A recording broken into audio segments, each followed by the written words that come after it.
Tales from the Table is a live play RPG podcast done by a group of LGBT friends telling stories through the medium of tabletop role-playing games. For this campaign, we will be playing a game called Monster of the Week by Michael Sands, inspired by shows such as Supernatural, Buffy the Vampire Slayer, and Sleepy Hollow, following an Apocalypse World-style rule set. Sit back and enjoy while we begin this first tale from the table.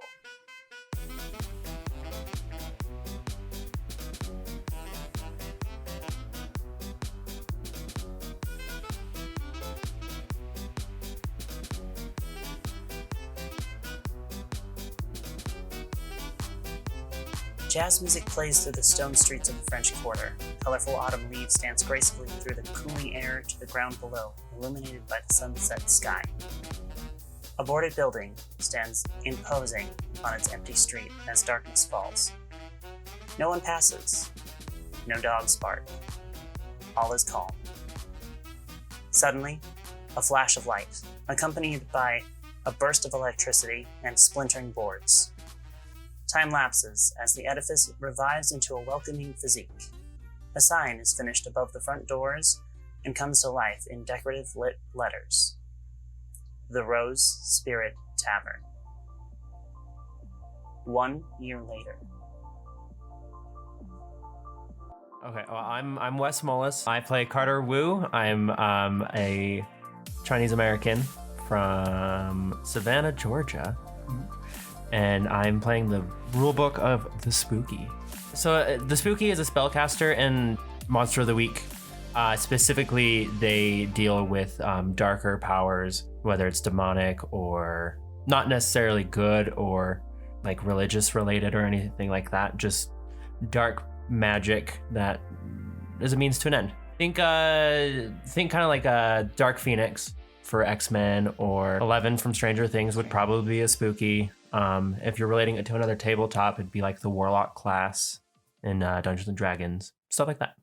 Fun fact about Carter, one of his top 3 favorite artists is Stevie Nicks.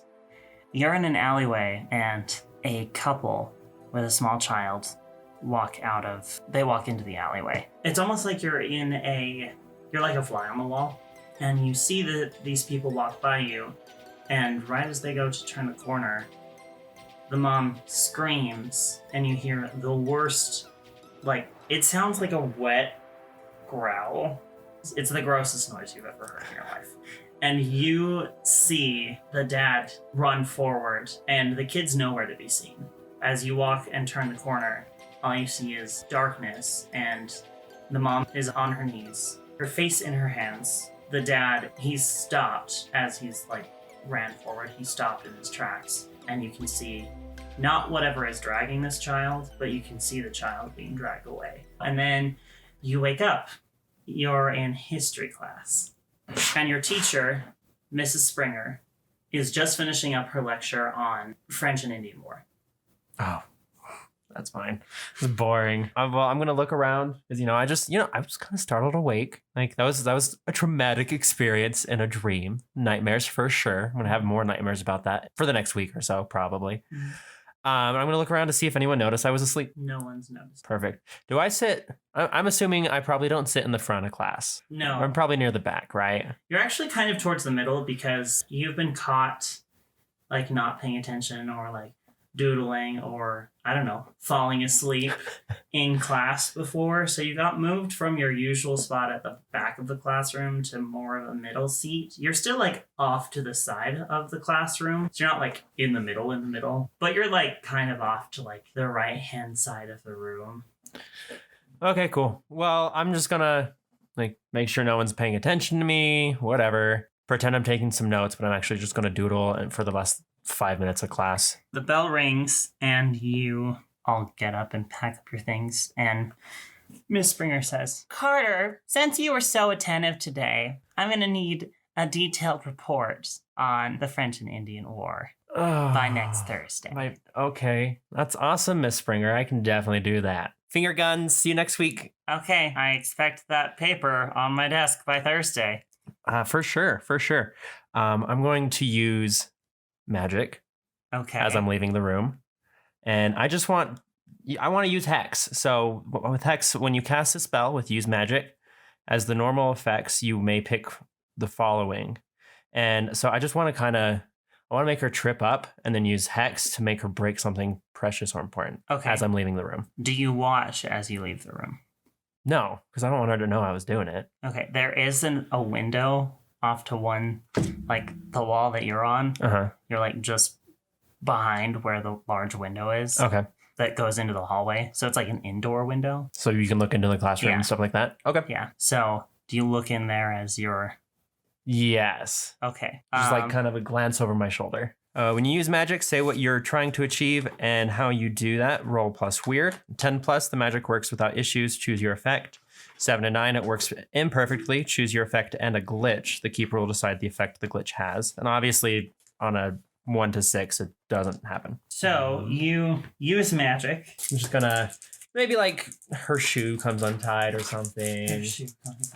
Plus weird. I definitely rolled a 5. So the great thing about Monster of the Week is that when you fail a roll or you done screw up, you get to mark off an experience point. You get rewarded for messing up, which is kind of how it balances out like how difficult the rolls are. So nothing happens. Do you head back to your locker? What do you do? Go from here. Was this the last period of the day? It is the last period of the day. I guess I'm just gonna start heading towards the meeting spot with Jimmy. We walk home together sometimes. You guys usually will meet by your lockers because somehow you two lucked out in having your lockers right next to each other.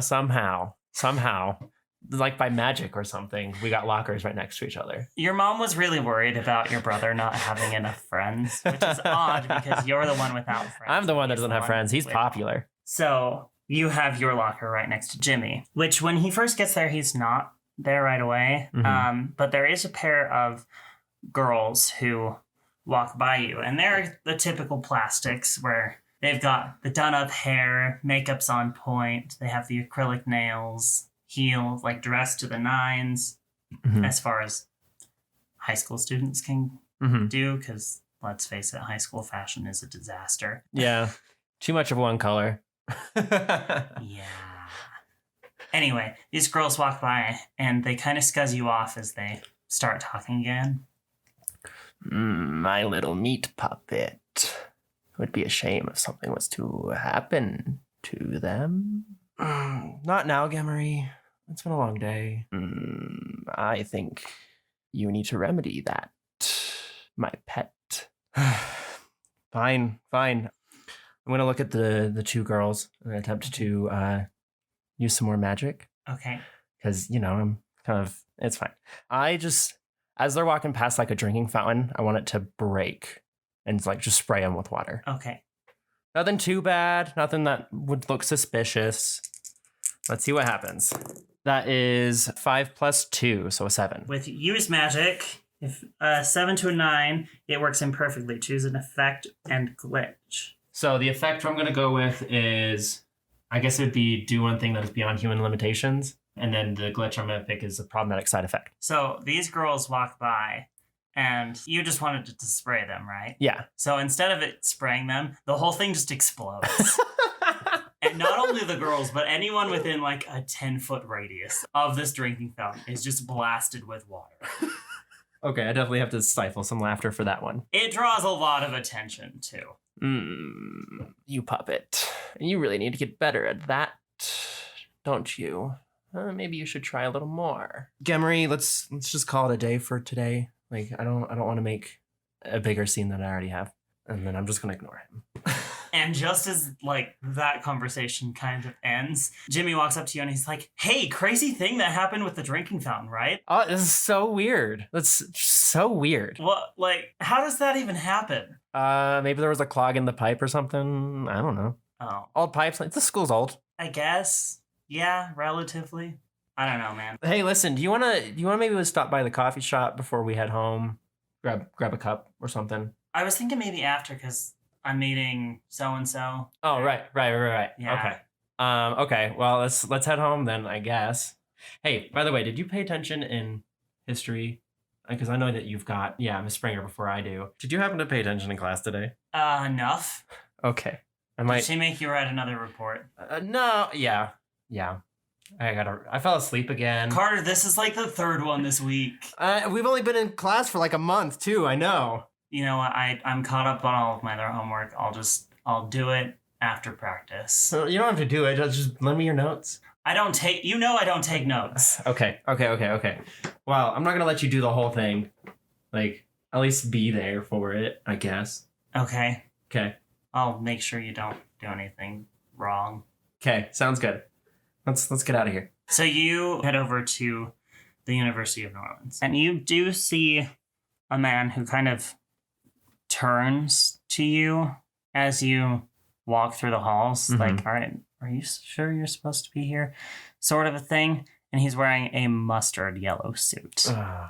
It's the worst color. And he has slicked back auburn hair. I'm just gonna like give him a nod and be like, oh, my dad's down this way. So you get to your dad's office, and it's a small office with wood paneling around the walls, a plaque that says Daniel McAllister on the desk with an old school computer. What's up, Mr. M?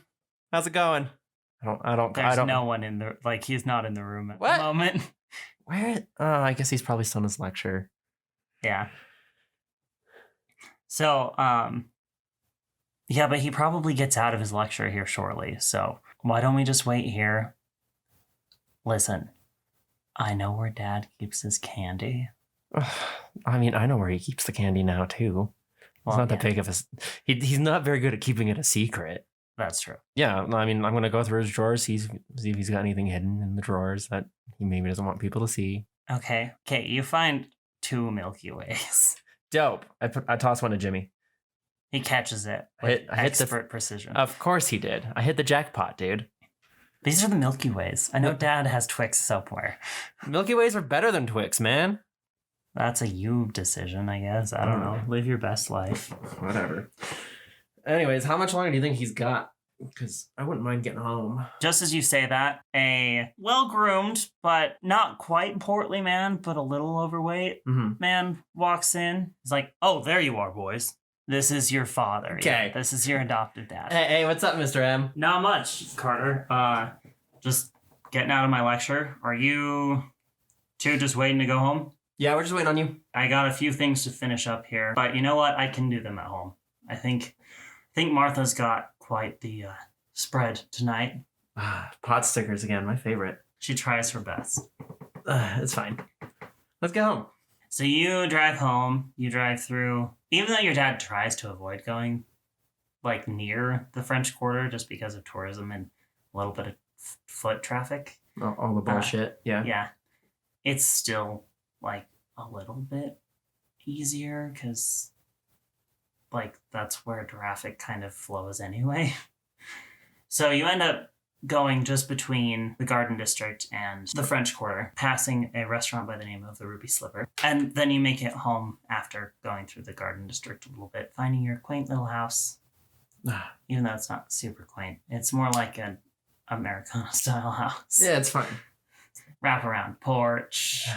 Very southern. Very southern, very much not my taste, but it's fine. Yeah. That's not my house. Has a very immaculate garden. There is a tire swing in the tree in the backyard. And you see in the driveway, your father has a very nice muscle car. It is in mint condition. You know, Mr. M, you can make so much money off of this thing, right? That was my grandfather's car. Never mind. Forget I said anything. Still, you could make a lot of money. James just walks right into the house. He does not want to be a part of this. As soon as you say, you could sell. As soon as you say that, James is like, nope, I'm out of here. Just leaves. I'm just saying it's worth a pretty penny. You can make a lot off of it. But why sell it when you can just drive it? You don't drive it. You drive it like once a week. It's for like 20 minutes. I don't know. When you become a man, you will realize that having nice things is a nice thing. Very profound. I'll make sure to keep my eye on. Keep that in mind. And I walk inside. Okay. Trying to excuse myself from that situation. Walking inside, it's a very cozy home. Given how busy your family is, it actually looks relatively unlived in, as opposed to cluttered and lived in. Martha is in the kitchen cooking. Miss M, is that those your world famous pot stickers I'm smelling over there? Oh, you know it. Oh, I'm so excited for dinner tonight. It's gonna be good. I just have no words. I'm just so excited. I'm gonna go up to my room. Will you come grab me when they're ready? I got some homework I gotta do. I'll call you both down. All right, sounds great, Mrs. M. So you head upstairs into your room. Up on the second floor, there are 4 rooms. There's your room, Jimmy's room, a bathroom, and then there's the master suite. Your room is on the same side of the hallway as the bathroom Okay. and the master suite. So it's like a small bathroom. Jimmy's room is like on the other side of the hallway. So it's like the stairs go up and then one side is longer than the other side. Mhm. Okay. Well, I beeline it straight to Jimmy's room and just plop down on his bed. Okay. So Jimmy. He's just laying on his bed. Yeah, so I just plopped down right next to him. So who's the special someone you're seeing this time? Huh? It's the same dude. Well, when am I gonna actually meet him? I was thinking tonight. Aren't you going to the coffee shop with me? Oh yeah. Yeah, I could have sworn you met him before. I've met a lot of people in the last like 2 months. Not your people. Just like people. Oh. Who knows? Who knows if I've met him before? I probably have. Don't I have a math with him or something? Maybe. I don't know. No, he doesn't go to our school. Oh, then I don't know. He goes to New Orleans Community College. Oh. He's a year older than us. Right. Okay. How'd you meet? The coffee shop. Right. You know, I'm surprised you even go there. Like, it's not your scene, man. I like the slam poetry. Who doesn't love a good slam poetry session? Okay. Well, should we get this paper out of the way, or are you going to? Yeah. Let's do that. Let's go ahead and get this paper out of the way. That way we have less to do later. Plus, we gotta wait for Mom to finish the pot stickers anyway. I'm so sick. Hopefully they're not pork again. No, I think we threw out. Remember, we threw out the pork ones she had. They were not good. No, They weren't I good love at that all. she pretends that they're homemade when she definitely buys them at Costco. What can you say? Costco's great. At this point in time, I want to use the sight, which is one of the other moves I have, which lets you see invisible things, spirits, magical influences, anything like that. Just want to make sure, like, because I know there's a lot of things that work in New Orleans. I just want to make sure there's nothing bad other than Gemery, like, in the area. Just kind of look around. It's just the normal level that you're used to. Having lived here, it's the paranormal presence is a lot lower than Savannah was. Okay. But as far as magic and the sort of voodoo influence is a lot higher. The presence of the strong magical presences are a little bit stronger than normal. You live pretty far into the Garden District, so you can't sense quite past like that part of the city anyway. So as far as you can tell, nothing out of the ordinary. Cool. So before we get started on this, Jimmy, I gotta tell you about the weirdest dream I had when I was sleeping through class. You always have the weirdest dream. This one's particularly weird. So like I was like a fly on the wall kind of idea. Like I was watching this alleyway and I saw this couple and their kid go and walk in, right? But then I hear this noise, like this like guttural, like almost drowning, like screeching noise. I'm not sure what it was. But like then the people started freaking out and the kids started getting dragged away. It was fucking nuts, man. How many drugs did you do before class? I didn't do any drugs before class this time. But your dad's a psych professor. You probably have gleaned a little bit of something. You got any idea what this means? Probably means you're gonna die. Oh. No. The kid, I guess, could possibly be like your inner child is being whisked away by an outside force, Mm-hmm. and your parental, I guess, inhibitions are wanting to maintain that innocence. See, This is just from me listening to Dad. this is why you're the smart one. I would not have paid attention at all to Mr. M rambling about that. Listen, I've been here a lot longer than you. That's fair. Side note, do you know why he cares so much about that Model T? I don't understand it. Well, it was Grandpa's, but other than that, he just really enjoys his nice car. You know, he takes it to like the state shows and stuff, right? Are those like competitions or they just show them off? They're just to show him off, I think. Okay. I never go. That's fair. Okay, well, let's get this paper done. Then thanks so much for helping me out. No problem. So you work on the paper for a couple hours, and then you hear Martha call you down. So you all are around the table, Mm-hmm. and Martha sets the table. It's just pot stickers and milk. And milk. Pot stickers and milk. God, this woman's white.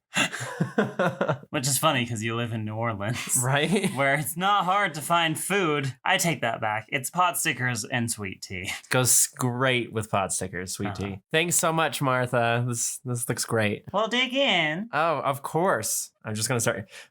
Pork, my favorite. Jimmy almost chokes because he tries not to laugh. My puppet. My vessel. Why do you let them feed you this swill? This doesn't keep you strong. Gemery, I can't talk to you right now. We can't do this. I can do all the talking I want. You may not be able to reply, but I can still talk to you. Carter, Yeah? is there something going on? No, I'm just kind of tired. Got kind of a headache after school today. Oh, I'm so sorry. It's fine. Have you had your fill? Yeah, I think I'm good. Alrighty, why don't you head up and go to bed early? Actually, Mom, I was thinking maybe we could go to the coffee shop. They're doing another poetry slam tonight. Oh, are they? Caffeine's always good for a headache, too. I do love my coffee. Yeah. What exactly? Good save there, meat sack. What do you think, Daniel? I don't see why not. Just make sure you're home at a decent hour. Oh, yeah, of course. Like, we're just gonna stay for the slam night. Like, it should only be a couple hours. We'll be back before midnight for sure. We'll keep the porch light on. Thanks so much. So you leave and head towards the Raven and the coffee shop. Coffee table. Shit. Raven and the coffee table. Raven and the coffee table. You know what? I will never understand why the owner named this place like this. It's a dumb analogy to fucking Edgar Allan Poe. Do you think she inherited it? You know, I don't know. I haven't really talked to her. I've saw her like once. She's usually here during the day. So we walk inside, I guess. Who's working the counter tonight? It is Samantha, who you are the closest with. She is flipping through a Wired magazine Perfect. with stuff about the Sundance Film Festival on the cover. And working with her is Adrian. And they are sitting with their sketchbook. They're sitting on the counter, Of course they are. like they're not supposed to be. And they are vigorously drawing something. Well, we walk in. I just walk right in up to the counter and I just like hoist myself up and I'm like, "Hey, Sammy, what you reading there? Just a Wired magazine? Anything interesting in there?" Not really. No. Well, here, and I pull out GQ. That's a fashion magazine. Yeah. I know how much Sammy actually enjoys fashion. She may not fucking say anything about it, but I know she likes it. She's in a sweater and skinny jeans. Yeah. And a beanie. Yeah. It's a hipster coffee shop. That's true. But I pulled out and like I swiped this from my dad's office today. You want it? You know it. There you go. Tonight's on me. Okay, perfect. I'll get my usual. Jimmy, what you getting tonight? You notice Jimmy's not actually next to you. Fuck did he go? And just as you look around, you see a small boy. He's standing right outside the window, and he's staring directly at you. But he looks like he's from like 1940. You know what, Sammy, hold that coffee. I'll be right back. And as soon as you make eye contact with him, he starts to walk away. Well, I'm gonna walk outside. You know, Gemery, I know you can see through my eyes. Did you see that? You know anything about that? It looked like one of the spirits in the area. I've seen a couple of them as we've been walking through. I'm surprised you didn't see them. We're just gonna go after it, right? You're the one in control. Okay, cool. So I'm gonna walk out towards where the ghost was. So you follow. I'm assuming it was the a boy. ghost. Yeah. Okay. So you follow the boy until you come up to a less popular road. Mm-hmm. And there is a sign above the door that says the Rose Spirit Tavern. And you see the child open the door and walk inside. As you start to come closer to the building, you see a woman in the upstairs window with a red dress and a cigarette holder as she's smoking out of the second story window. I just think to myself, that's so last century. And I walk into the tavern. You walk into the tavern. It looks like an old 1920s speakeasy. You see a small stage on one end of the room, a lot of circular tables. There are 4 booths against one of the walls, and it's all bricked walls. The boy is leaning against the counter, and there is a bartender who looks like he was pulled right out of 1927. So like, nothing in this room looks like of... It looks like you stepped back in time to 100 years ago. Great. Gamory, this isn't you, right? You're not pulling your tricks again. I don't know what you're talking about. Cool. Just as helpful as always. Why did I make a deal with you? I walk up to the bar, I guess. Listen, are you a figment of my imagination or are you here right now? I need to know this. Did I smoke too much before coming out? The man turns around and he has that part down. He's got his hair slicked. He looks exactly like a 1920s bartender. Of course. With a rag in his hand. And he says, "Hello there. What can I do for you?" How about whiskey on the rocks? You look a little young for that, mister. So? Isn't this the 20s? No. I tried. The interior might be deceiving, but we are still in 2020. Fine. Robert Puckett, you don't have to be rude. I guess formal introductions are necessary. My name is Robert Puckett, and I run this here speakeasy. Okay, are you actually here, or are you like a ghost? I am just as corporeal as Is whatever. this kid a ghost? Albie is a dear friend of mine, and no, he is not a ghost. Why are you guys dressed like this? I know all about you, Carter Wu. That's not creepy. You have a destiny. Don't we all?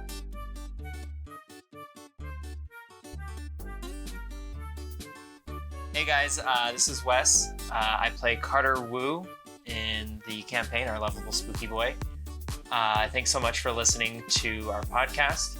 Just getting a couple clerical things out of the way. First, if you're not already following us on Twitter, just do that at TFTT Podcasts. And then if you want to support us on our Patreon, it's the same handle, TFTT Podcasts at patreon.com.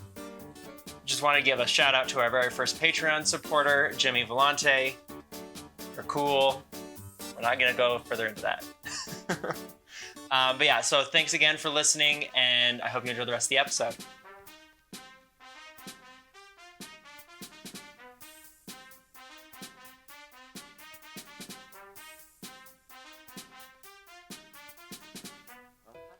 Everyone, how you doing? So I'm Kevin. I'm going to be playing a character called Magnolia Marie, and she has a last name, and it's written down somewhere in Mitchell's notes. Ratignolle. Ratignolle, thank you, because I couldn't be bothered to write shit down. I'm playing the Divine playbook. Maggie she's an older woman, somewhere in her late 50s or mid 70s. It will change frequently because a lady never tells her age. She's an older black woman living in downtown New Orleans or uptown New Orleans. I don't know, it's New Orleans. She lives kind of by the Walmart in a lovely little ramshackle apartment complex. She has 3 lovely kids that she loves very much, which we will probably be meeting one of them at some point in our campaign. The other 2, probably not, because they live in France at the moment. A fun fact about Miss Magnolia Marie is that she told everyone for a solid 2 years that she was on the keto diet, even though she had no idea what that was. Okay, Yeah, so take it away, World Weaver, Weaver of Worlds. yeah, it's daytime. You have just finished up your tour. How does your ending speech go or whatnot? Because they've parked in front of Madame May's Curiosities, and they all look at you. I don't have a set speech that I sort of round up on. I take a very personal touch with all my tours, so I don't really have all right, and that's our tour, here's the let it go to the gift shop. Okay. This group is it's not my favorite kind of group. They've been nice and they've enjoyed the personal touch, but I haven't really bonded with any of them. None of them are sticking out as particularly exciting to me. Okay. They're still mostly just interested in taking pictures. They didn't really want to talk and ask about history. They're just ooh, look, cool stuff. So I will I'll just give them a very cold, uninterested sign off, and tell him to exit through the gift shop. Okay. Are you more one of the first people off, or are you like the last one? Oh no, I wait till last so I can, go check all the seats, make sure nobody left a camera or anything. You don't notice until you start to exit the bus, but there is one woman left on the bus with curly dark hair, very like almost a blood red lipstick, and she's smoking out of a long cigarette holder and wearing a red dress. Now, two things. One, is smoking on buses legal in the state of Louisiana? I don't know, but this person doesn't seem to care nonetheless. Two, do I recognize her from on the tour? No. Well, that is, I am confused and taken aback. I go, I'm sorry, ma'am, miss. Is this younger woman, older woman? Yeah, she looks about maybe between 25 and 30. All right. Oh, I'm terribly sorry, miss, but this bus is for tours only.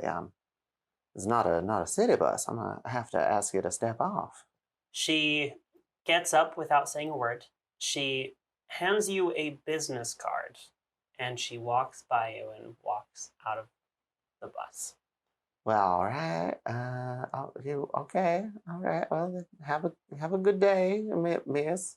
You exit the bus, and May Moses walks up to you, and she goes, "How we do today?" Oh, we did all right, May. We did all right. Not the most exciting group. The Guzmans were back again for the third time. That's like 3 times this week. I know. Every time they're in town, they just are on the tour. Like, and they're not like invested. Like they don't like talk or anything. Like I think they just don't know what else to do. Don't they live here? Well, they are not here, but yeah, they're native. They're from what's that? Just a little north of us. That's yeah. I know what you're talking about. Baton Rouge, that's the name of it. Baton Rouge. God, why did I listen? This is something. It says something about our education system. If I couldn't even remember our state capital for a brief moment.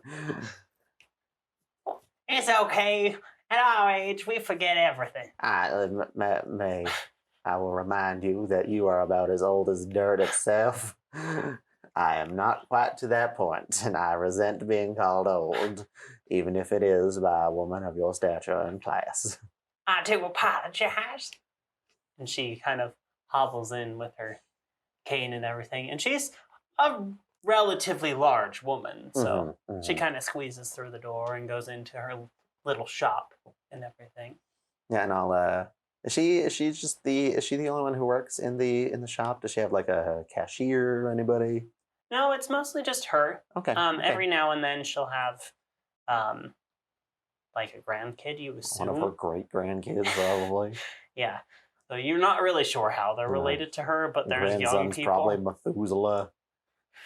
Probably. And just when you think she's gone, she sticks her head out again. She's like, "You need some food, darling?"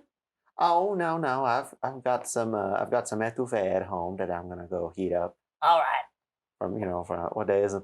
Monday, Tuesday, Thursday. Oh my lord, I gotta get home right now. Okay, so you head home. Do you go through the French Quarter at all? And normally I'd stop in, get myself a beignet, get some coffee, see the people in town, and it's fun to people watch. I like to watch tourists, but not today. Today is Thursday, which means I need to get home because I am not about to miss out on bridge night with Rebecca. Okay, so you head home, and Rebecca's not there, like right at your door right away, but you can. It happens. She's often late.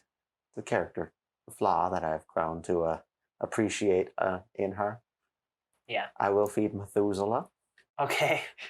Are you gonna feed Shaka as well? Nah, Shaka was fed earlier today. Methuselah prefers his dinner at the night because hedgehogs are nocturnal. Thank you very much. He gives you like a squeak and he eats. Yeah, what's a hedgehog sound like? I'm not gonna attempt that. It's fine. I don't think hedgehogs are super vocal, so you'd be fine. then All they right, don't let's make any noise. we'll proceed. And you hear a knock at your door, which you assume to be Rebecca. Yes, and I'll call out as I'm walking through the door and throwing my dice all over our table. Rebecca, it has been 14 years. You do not have to knock in order for our bridge night to begin. And as I'm opening the door, So are we gonna get this bridge night started? Or- absolutely, come on in. Okay, so you start playing bridge. Do you have hors d'oeuvres and things already, or did you heat up? Some... We, when we very first began Bridge Night, we'd make the whole event, like we'd do finger sandwiches and all that. Okay. But now it's just us and our kids have moved out, so we just do like some bean dip Okay. and a bag of potato chips, Okay. which is not fancy, but we ain't gotta impress nobody no more. And knowing that you had a tour today, I'm guessing Rebecca already had planned on making the bean dip this time. No, it's from a can. Oh, it's from a can. It is a Lay's bean dip. We'll microwave it Yeah. You... with some nacho cheese sauce. Anyway, Yes. you go through your bridge night, which She cheats, but it's fine because so do I. oh well, yeah, I think it's a relatively common knowledge that both of Does you. anybody actually play bridge? Or do they just cheat at bridge? I think everyone just cheats. Good, because bridge is boring. Yeah, so you have a relatively good game. Mm-hmm. You win. You win. Okay, nice. Which, I don't know what that entails, so... yeah, I don't know what that entails, but neither of you says you keep score, but deep down you both are keeping score. Oh, yeah. No, absolutely. So, and you both know exactly who's won the most amount of times. It's me. You hear Mitchell is Bassett. now trying to remember the names of the NPCs I gave him. you hear Curly, Attaboy. Basset Hound, Who I am not fond of. howling, which has woken up the colonel. His name will come to me later. I don't When have we, a name right I know, I will invent one. So, and the colonel has woken up and he's kind of Cussing out the dog. Yeah, he's cussing out the dog. Yeah, this and man's everything. older than this man may look young and vital. So and he's like, "You goddamn!" I will gently place my Mountain Dew, it's a Diet Mountain Dew, Okay. down. It's in a glass, because I was not raised by a barbarian. Okay. And I will step out to the balcony and go, "What in Sam Hill is happening out here? Colonel, are you antagonizing that poor dog again? No, this fucking dog is. This is not particularly an answer." But hold on, let me come on down there. And I put on my slippers and head down the stairs. Okay. And it's, now. I'll read a bad situation to figure out who started this fight, Okay. Go ahead. which and is a plus sharp. Plus Oh, okay. That'll be a 3. go ahead and mark off experience. Cool. So you reading a bad situation, you know there's a fight. I'm assuming that it has been this way since the dawn of time. This dog and this man are like Cain and Abel. But I will still proceed and go ahead and go for my soothe. So when I talk to someone for a few seconds in a quiet voice, you can calm them down, blocking any panic, anger, or other negative emotions they have. This works even if the thing that freaked them out is still present, as long as my voice can be heard. So I will talk to the colonel. Okay. I'll say, "Jasper, now listen. Take yourself a nice deep breath. Remember what the doctor said about your blood pressure and how it will affect your medication, and how you shouldn't be throwing liquor bottles at dogs and windows again. So let's just have ourselves a nice little breath. Let's get you back inside, and we'll resolve this later, all right? He calms down, takes a deep breath, and he goes back inside his apartment. All right. Curly looks up at you and goes, "Meow." He scurries back That's inside. right, you oversized rat. He can't quite fit through the doggy door all the way. He kind of has to like shove himself in there. Yeah, he's squeeze just it. kind of blubbering and wiggling his way in there. I see it. Put that dog on a diet, honestly. And I'll head back upstairs. I'm so sorry, Rebecca. I had to resolve that little issue. Don't you worry. She packs up her cards and goes back into her apartment. And I'll start getting ready for bed, taking, do my hair and putting it all up and blah, blah, blah, blah, blah, changing whatever, as somebody does before they get to bed. I don't know why I'm making this a whole ordeal. And as I'm like putting everything away and like put my purse back, I do like pull that business card out that had been handed me by the younger woman. And I'll just set it on my nightstand for now. Okay. And then after I'm done with my nightly routine, I will remember it again and check it again. The business card has a rose on it. It says the Rose Spirit Tavern. On the back, it says, it just has like contact information, and it says that it's in the French Quarter, which you've never heard of the Rose Spirit Tavern before, so that kind of throws you off. Especially because I've lived in this city my whole life, other than that brief 3-week sabbatical in San Antonio. That you were so fond I will of. speak not of that incident. You do not have a tour tomorrow. Yeah, I was gonna say I will go check it out tomorrow because conveniently it's my day off. Yeah. Wow. You go to bed. You have a weird dream, and you see two people. A small boy who looks like he is about the age of 10. He also looks like he's jumped right out of the 1940s. All right. So think like Edmund Pevensey from the Chronicles of Narnia. And the other person that you see the same woman in red that you've seen before. Only she has her back to you. But I recognize the silhouette and Yeah. I'm assuming the cigarette holder, all that. Yeah. Gotcha. They're kind of just there. You don't remember exactly what they were doing when you wake up. You just remember that it was I had a odd dream having they this- were there. Gotcha.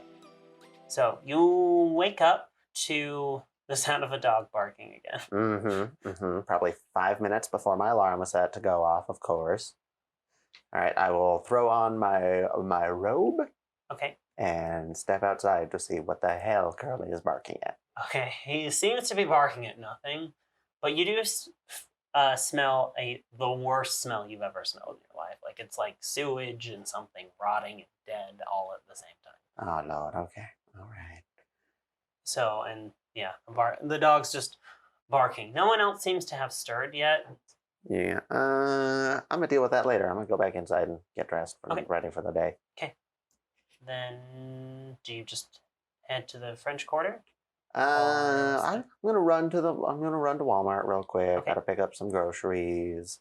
Okay. I have some. I got it. I think I'm low on shampoo. So I'm gonna pick some of that up. Okay. And then I'll run that home, and then I'll venture out in the French Quarter.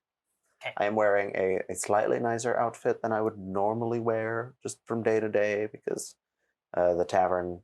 Like the woman in the tavern looked like she was pretty well dressed, so I don't. She wanna looked be like she looked. Yeah, so I've got like a nicer dress on. I'm not like dressed to the nines, but I look presentable. So you enter the French Quarter, and it's a little later than you had wanted to get there. I was probably aiming for like noon, and it's probably what 3, 4. Yeah, it's probably about like 3 or 4. Okay. So, and the Rose Spirit Tavern is not open yet. So, but you can see where it is. It for a tavern and in the French Quarter, it being closed is a little odd to you. Yeah, especially on a Friday. Yeah. Come on. So, but you do see it's not too far from a small coffee shop by the name of the Raven and the Coffee Table. You know that like all the local youths go there, and like they have a poetry slam night, and it's kind of like a Oh God, it's not today, is it? well, Praises actually, be. it is today, Ah. but it's not until later tonight. Okay. I was gonna say I'll stop in for a cup of coffee, but I'll stop in. Okay. And get myself a cup of hot bean juice. Okay, you haven't really have you been yes. here before? Oh yeah, once or twice. My daughter really likes the establishment, so we've come here before, and I'll Okay. get myself a tall mocha something, and sit by the window, just kind of watching, seeing if the tavern opens. anytime soon. So you get your coffee. The same kind of staff that you've seen before is working Mhm, tonight, mhm. and they're getting ready for the poetry slam and everything. It's about 4 o'clock. You said. So it's like the sun. I don't know. You're there until a lot later than you wanted to be there. So you're there until like 7. It's about 3 hours. Yeah, I think I probably finally give up when the poetry slam starts. It's not going to start for another hour. It starts at like 8. But you see a kid with a green mohawk and kind of a jock kid. They're both about high school age. Mhm. They walk in and they seem to be talking about something, and then they go and order coffee. And at the same time that you see them kind of go up to the counter and everything, you notice the boy from your dream. Mm. It looks like he's from the 1940s. And he's kind of just walking down the street. He doesn't seem focused on anything until he spots you, and then he looks past you. So, but it doesn't say anything. Is he still out on the street? Yeah, he's still out on the street. He's just like looking through the window. Okay. I'll give him a friendly little nod and a little wave. Like sweet old lady, just like, oh, hello. He doesn't seem to acknowledge you, or doesn't seem to see you, or something like that. I'll wave again, a little confused this time. Okay. You catch his attention, and he gives you a slight little wave and kind of a smile. Mm-hmm. And then the kid with the green mohawk Mm-hmm. I wonder who that could be. notices the kid as well. He doesn't seem to see you or notice you, but he sees the kid, and he goes outside, and the kid starts to walk away when he walks out the door. The kid with the green hair follows the kid from the 40s, and they start to walk towards the tavern, which is now open. I find that very strange, so I am going to, from a respectful distance, take my coffee cup back up Okay. because I am polite. I know it is a to-go cup, but it's been empty for 2 hours. Okay.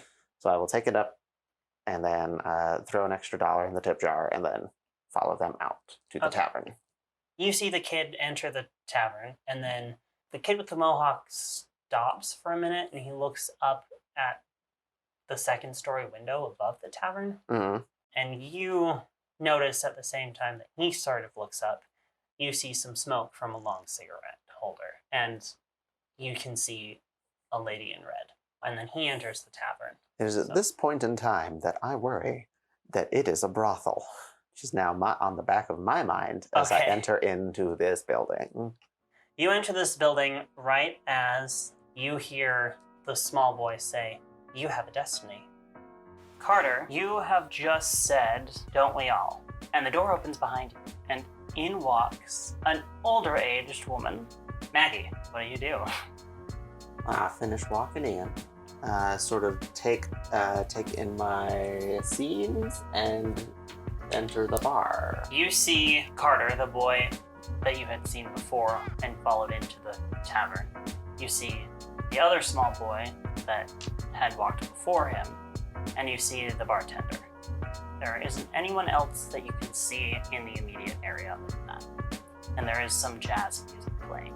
The bar looks very 1920s, like you just walked into a speakeasy. Okay. The bartender is also dressed like you just walked into a speakeasy. Puck says, "Hi there, how can I help you, ma'am?" I will go to the bar. Okay. Say, Mr. I look for a name badge. Robert Puckett. Yeah, Mr. Bucket. Neither of those children are of legal drinking age. Hold on. How do you know I'm not legal? Oh, I can see it. Okay. It's fine at the moment. We have no one in. This is Albert. He's our little boy that we've been taking care of. I see. We have a loft upstairs. Can I help you with anything else, ma'am? Take some water, I suppose. Okay. He grabs you with water. And in walks basically just your generic cowboy from the bathroom. How long was he here? Oh, Randall?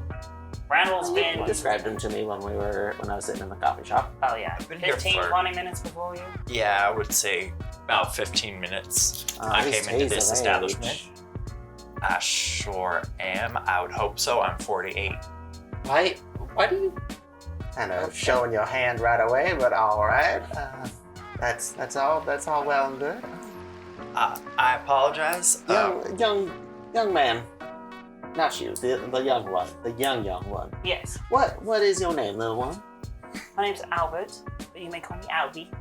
Well, little Mr. Albie, right? It's a pleasure to meet you.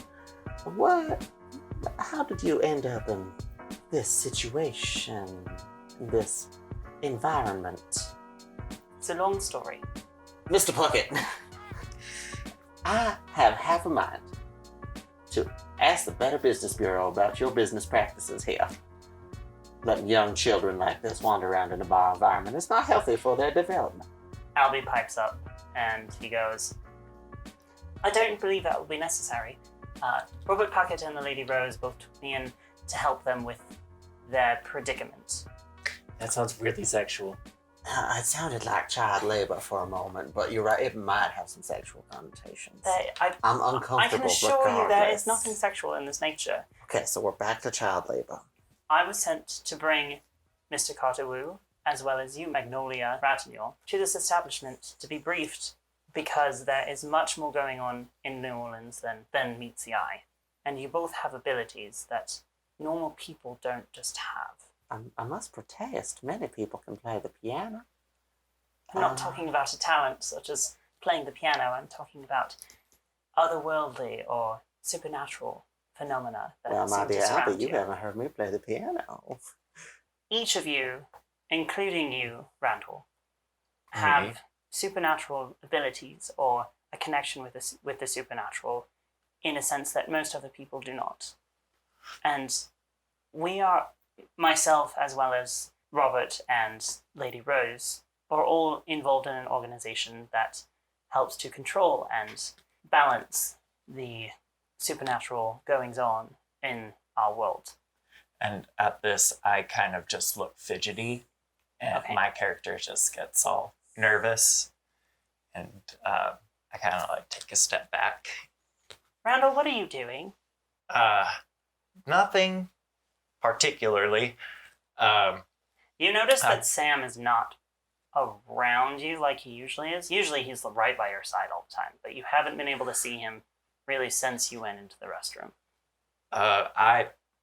I really do apologize. This has just caught me off guard. Like, I have no idea what you're talking about. I give him a mint. Okay.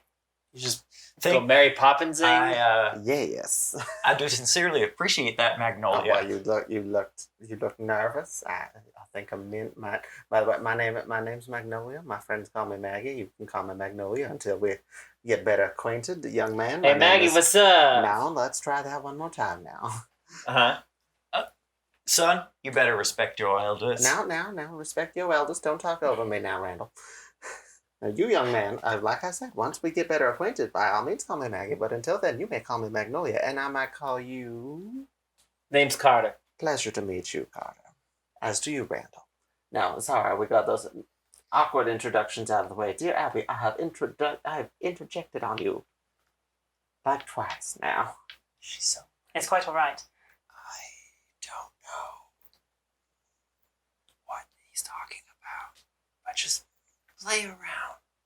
Just follow along for a little bit. It could be fun. Each of you has a special connection with the supernatural. It may be shocking to be informed that there is more than meets the eye in the world around you, and a lot of stories and folklore that exist have more credit to them than initially you would realize. Mm-hmm. Yeah.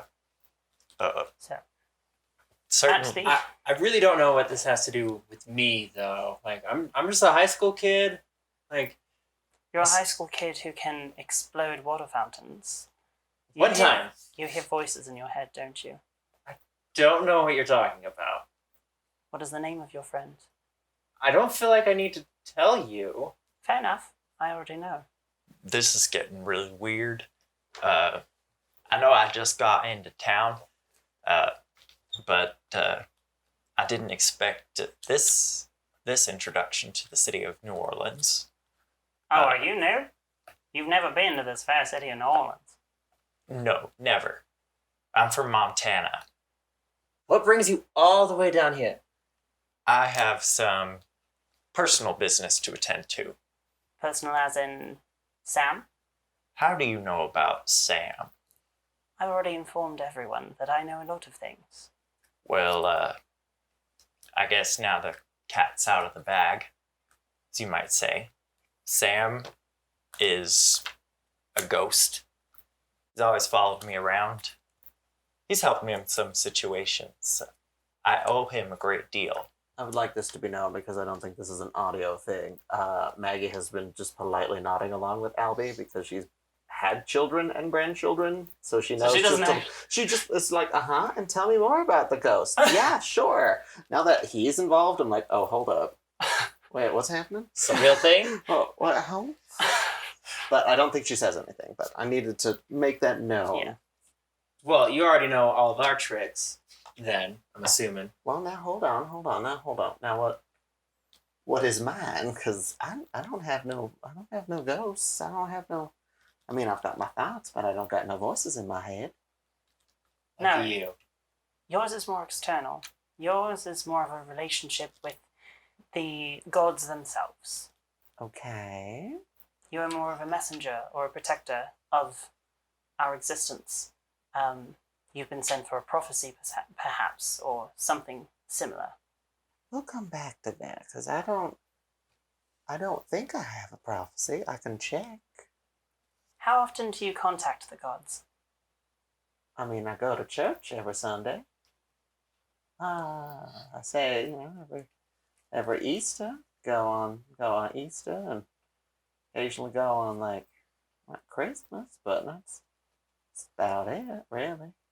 Albie looks at Puck, very confused, and then he looks at you, and he just kind of nods, and he doesn't say anything else. Okay. He just kind of quiets down. Well, now that we've gotten the telling portion of our show and tell going on, do you want to show off our powers? I'm down to show off a little bit.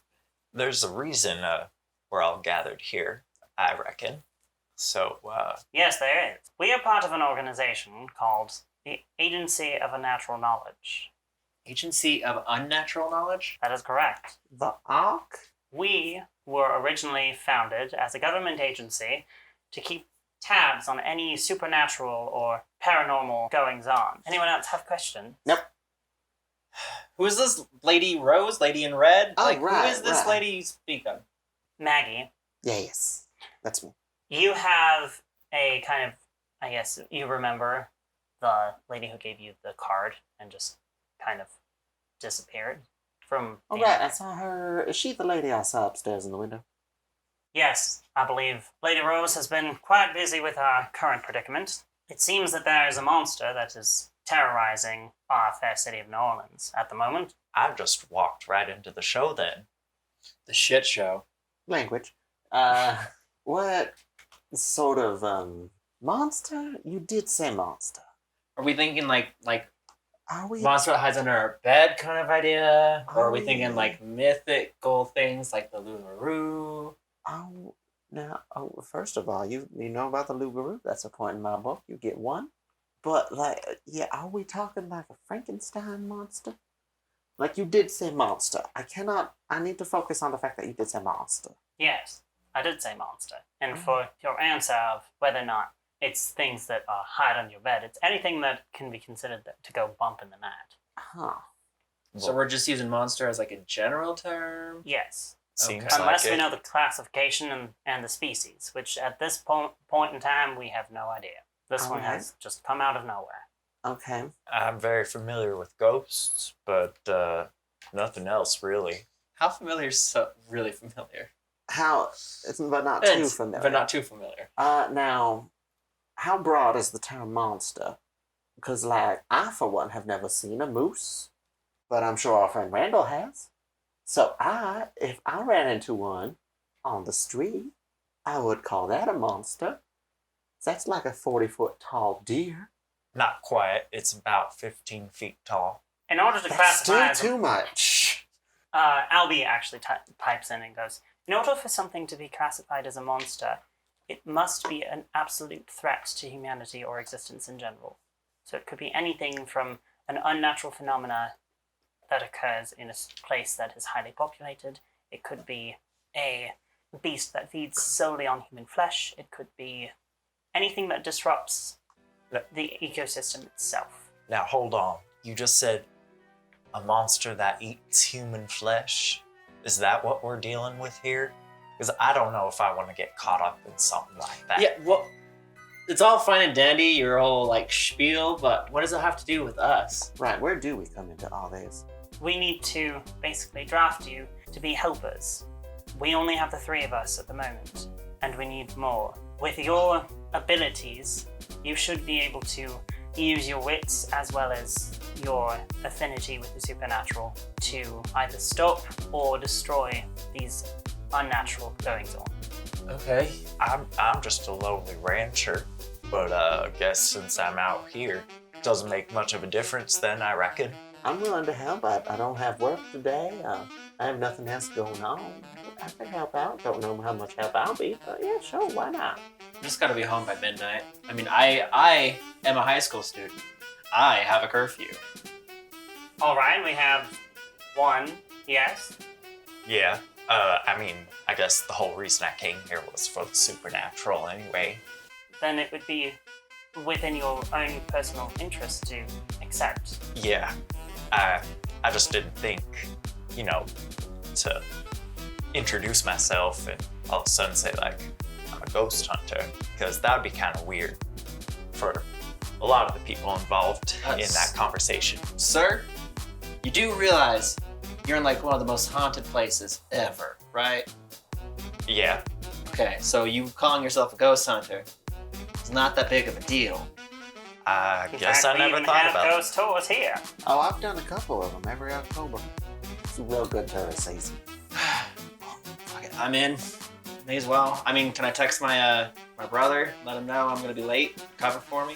As long as you don't put any information about what exactly you're doing to your brother. You can tell him you're late and come up with an excuse. But the less people who know about the supernatural and unnatural things. I'm already like texting, like, hey, I'm gonna be late tonight. I got some wild shit to tell you. Cover for me. Send. As you're speaking to me, so you can't read it. If fewer people know about the supernatural, it'll allow us to work without as much complications and red tape. Very well. Okay, where do we start? There have been some sightings of some sort of creature walking around the city at night. So, usually here in the French Quarter, but there have been some sightings off just outside. So, Oh, we could go back to the Raven and the coffee table. We usually have a bunch of those tabloids everywhere, so I don't mind a good cup of Joe. Sam will take great care of you then. and with that, they bid you farewell. Well, I will give Albie a mint as well. He doesn't need No, I will give him a Werther's original. Okay, he takes it. I ruffle his hair. It's very soft. As we're leaving, I would like to use the sight. So what this does is you can see the invisible, especially spirits and magical influences. You may communicate with, maybe even make deals with the spirits you see, and they give you more opportunities to spot clues when investigating a mystery. So like as we're just like walking out, I just want to kind of take a glance throughout the room, see if I see anything off. You see sitting in a chair, like on the opposite side of the room, you see a small boy. Does it look like Albie? No, Okay. no. He looks like he came from the 1800s, around like the time of the gold rush.